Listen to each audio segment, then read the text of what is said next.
away with my pawn. But now this move comes with an extra punch because now they don't like it.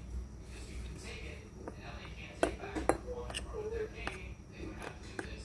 So let's to take back. We are going to push to d5. This attacks the knight. Very logical move. Obviously, black can move the knight in a handful of different ways. The knight is completely stuck. It can't knight takes f7 anyway. No way. This attacks the knight and the king. Now, both of those pieces are under.